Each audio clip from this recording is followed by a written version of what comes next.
हरिओम। जय श्री राधे राधे राधे मित्रों। जय श्री कृष्णा। कैसे हैं आप सभी लोग? आशा करता हूँ सब ठीक होंगे, स्वस्थ होंगे, मस्त होंगे। सुबह के बज रहे हैं 8 और हमने कर ली है तैयारी श्री राधाष्टमी की।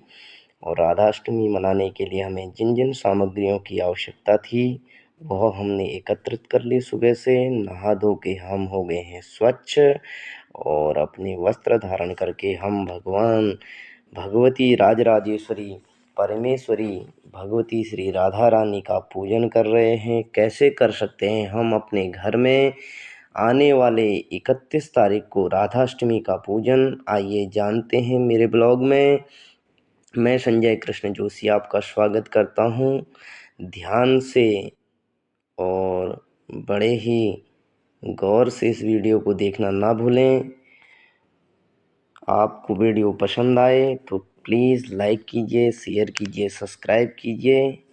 तो आइए मेरे वीडियो में बने रहने के लिए आपका मैं स्वागत करता हूं। सर्वप्रथम हमें भगवान श्री लड्डू गोपाल जी का और शालिग्राम जी का ध्यान करके उन्हें पुष्पांजलि अर्पित करनी है।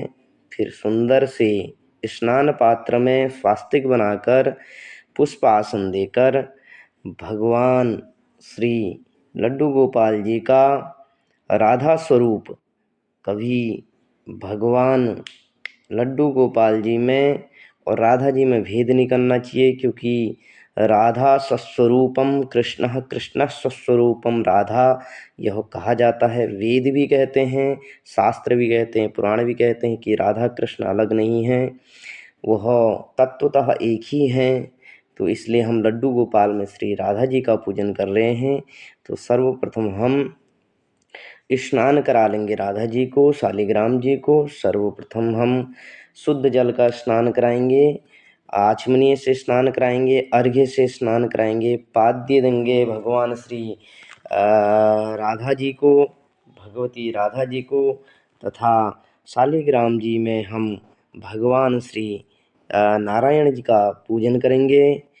भगवान श्री नारायण जी का भी पूजन आप साथ में करेंगे तो आपको और भी इस पूजन का लाभ प्राप्त होगा। तो हमने दूध से, दही से, घी से, शहद से और शर्करा से हमने भगवान श्री लड्डू गोपाल जी का स्नान कराया।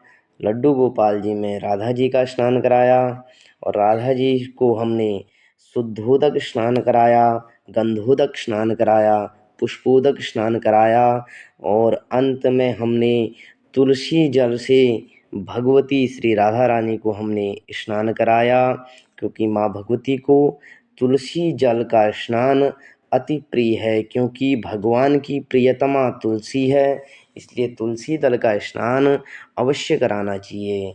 और उसके बाद हमने श्री राधा रानी जी का महाअभिषेक आरंभ किया। महाअभिषेक के लिए आपको दुग्ध से निर्मित जल चाहिए और उस जल में आप बिल्व पत्र इत्यादि डाल सकते हैं, जिससे कि वह जल तीर्थों के समान हो जाता है, वह जल और भी पवित्र हो जाता है।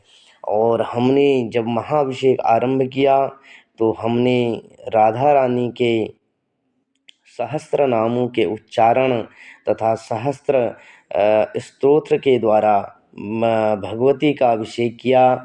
श्री सूक्त, पुरुष सूक्त के द्वारा हमने भगवती का अभिषेक किया। कुछ श्लोक मैं आपको सुना दूं, जैसे कि हमने सर्वप्रथम श्री सूक्त का श्लोकों का आरंभ किया।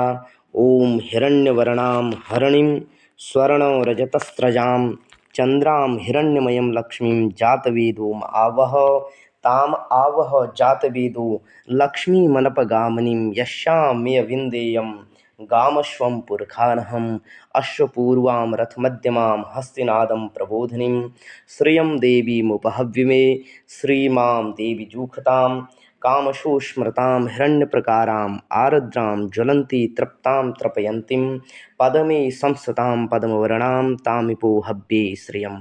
इसी प्रकार हमने संपूर्ण श्री सूक्त का पाठ किया, पुरुष सूक्त का पाठ किया और दिव्य और महाअभिषेक को हमने संपन्न किया।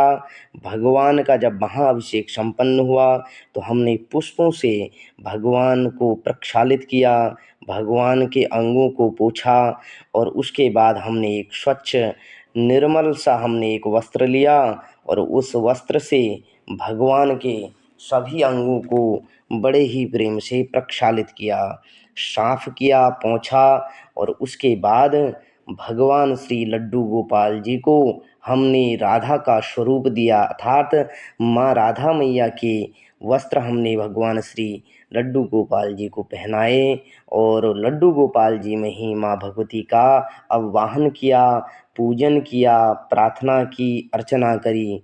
और इस प्रकार जब हमने भगवान श्री राधा रानी को लड्डू गोपाल जी में आवाहित किया, उनका पूजन किया, तो हमने सर्वप्रथम राधा रानी का श्रृंगार संपन्न किया और उसके बाद हमने शालिग्राम जी को भी उनके आसन में विराजशीन किया और उन्हें सुंदर सा तिलक आभूषण इत्यादि प्रदान किए और सुंदर सी हमने आर्टिफिशियल माला भगवान शालिग्राम जी को अर्पण करी, क्योंकि समय नहीं मिल पाया शालिग्राम जी के लिए पुष्पों का जो है माला बनाने की, तो इसलिए हमने अतिरिक्त पुष्प शालिग्राम जी में छोड़कर उन्हें सुसज्जित रूप से हमने आवाहन करके, प्रार्थना करके उन्हें विराजशीन किया। उसके उपरांत हमने श्री राधा रानी को सुंदर सा भोग नैवेद्य अर्पित किया और दीप धूप जलाकर हमने विधिवत भगवती की पूजा करी।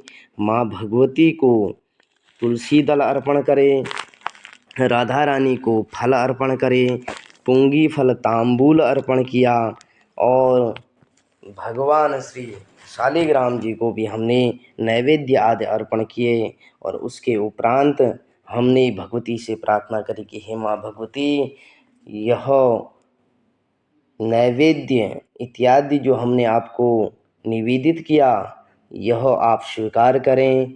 और उसके उपरांत हमने भगवान श्री शालिग्राम जी से भी प्रार्थना करी कि हे शालिग्राम भगवान, सदैव घर में हमारे आरोग्यता बनाए रखना। और सभी प्रकार का जब पूजन हमने संपन्न किया, उसके बाद हमने भगवान शालिग्राम जी की और भगवती श्री राधा रानी की दिव्य आरती गाई और आरती गाने के बाद हमने मंत्र पुष्पांजलि दी, प्रार्थना करी कि हे माँ भगवती राधा रानी, सदैव घर में आरोग्यता बनाए रखना। हमारा वीडियो आपको पसंद आएगा तो आप इसे प्लीज़ शेयर